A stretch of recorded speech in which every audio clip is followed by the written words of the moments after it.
Hi guys, and welcome to a new boyreadsworld video. If you're wondering where my hair went, I don't know either.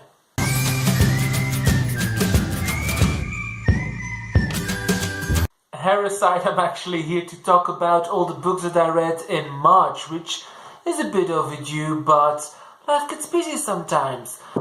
I read 4 books in March, which is my usual amount of books that I read in a month, as all you loyal viewers might know. So let's just get on with it.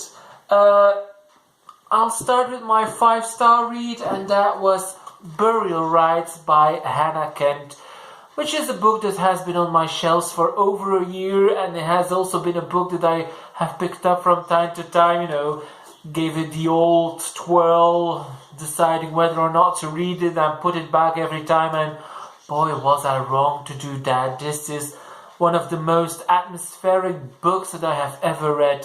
I read this on the first beautiful spring day here in Belgium, and this totally transported me to the blistering blizzards and cold winds of northern Iceland, so it was a bit of a contrast with what was really going on in the world and what was going on in this book, but I loved it ever so. For those of you who don't know, this is about the last woman who had been condemned to death in the 19th century in Iceland, and it's about her story. And Hannah Kent takes the facts that she knows about this woman, about what people have been told through generations about this woman called Agnes, and she just fills in the gaps. She fills in what would have happened to her, what she would have thought, because before she gets sentenced to death, she has to stay with the host family, and she isn't really locked up there because she works on the field with them.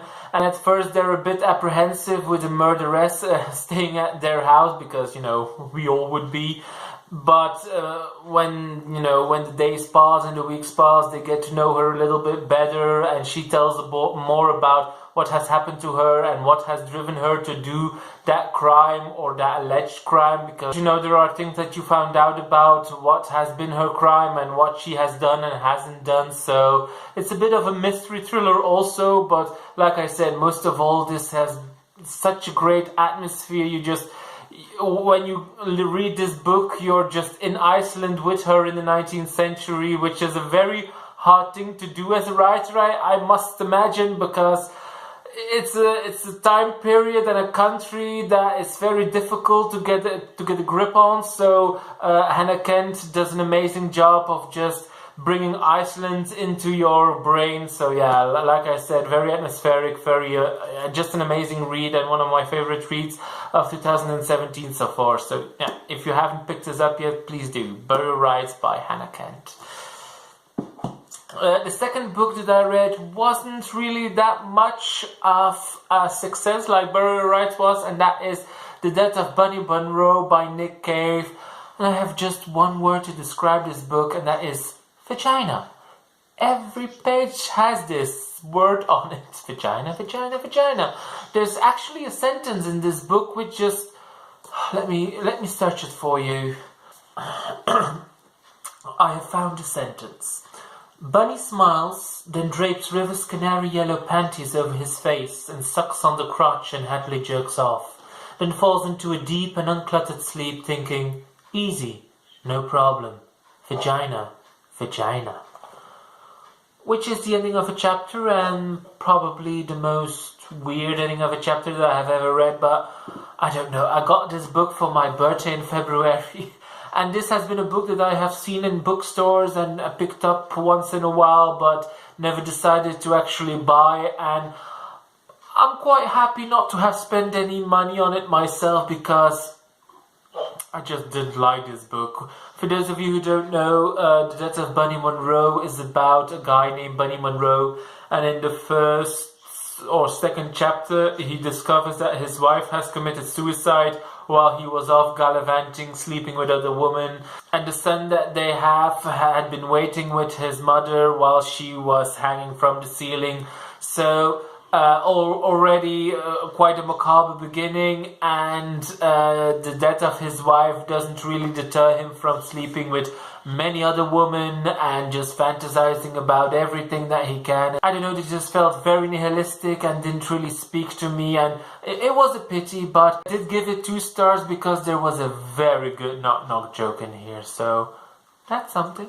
Then the third book is, well, it's weird to describe this book, and because it really felt like how it is titled in English, although I read it in Dutch, but it's Fever Dream by Samanta Schweblin, which has been nominated for the Man Booker International Prize and has also been quite a sensation in the English literature world. And this has been out for quite some time in Dutch, but I hadn't picked it up yet before the hype in English started.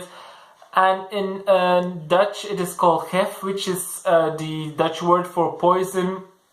And I have to say that Fever Dream is more aptly titled than Poison, I feel, because Poison takes it very literally, but Fever Dream is how reading this book really feels, because you're how do I describe it?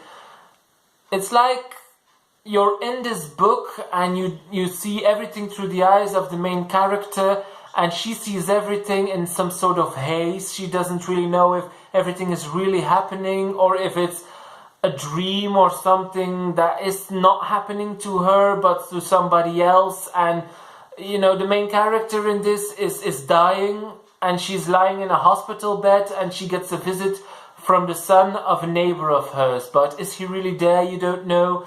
Are the things that they are talking about really happening, or is she just talking to herself, or is this boy actually telling her something else, but she is taking his words and putting it out of context or giving it a new meaning? And there's a daughter of hers, but is that daughter really there?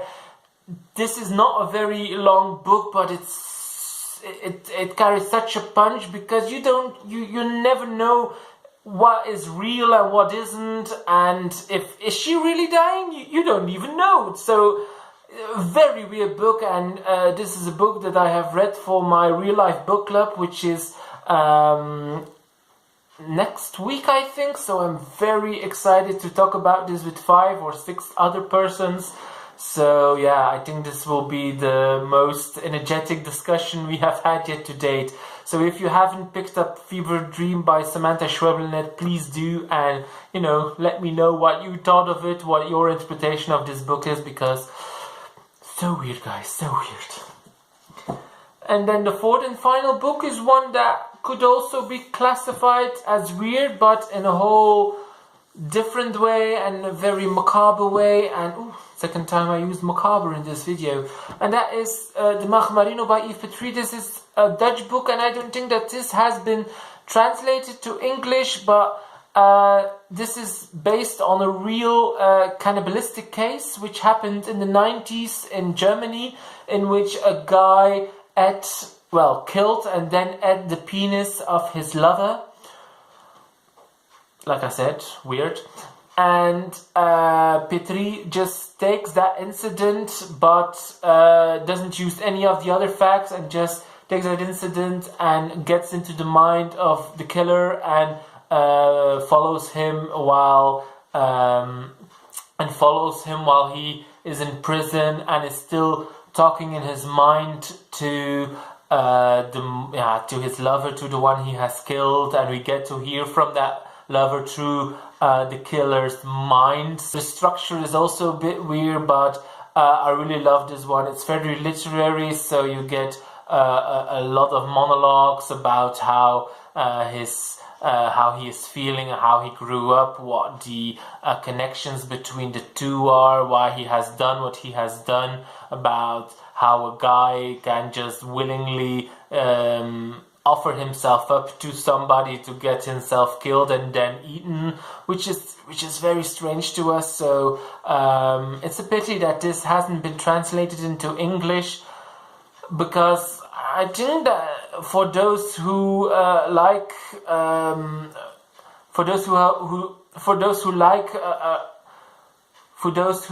a bit of a weird book, this definitely qualifies. And just, you know, the concept of cannibalism is extremely well explored in here, and although you don't understand why somebody would do this. You do get a bit of sympathy for the killer and the one who has offered himself up. So that's also very strange when you end this book and you think, well, I get why they have done this, which, you know, you would never have felt out when you just read the article in newspapers 20 years ago. So, kudos to Yves Petry for making that happen, for making the reader feel sympathy for a cannibalist. So, yeah.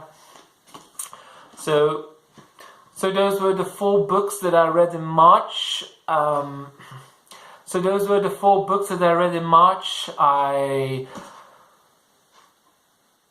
So those were the 4 books that I read in March. Quite a varied bunch, all a bit weird. And if they weren't weird, they were just, you know, endless sentences filled with vaginas. So that's weird in itself too, I guess. If you have read any of these books or would like to talk about these books or have any recommendations based on these books, please let me know down in the comments and we'll have a chat about it. If you liked this video, please give it a big thumbs up or subscribe if you really liked it, and I'll see you again in my next video, which might be a book haul. Yeah, it might be. Bye!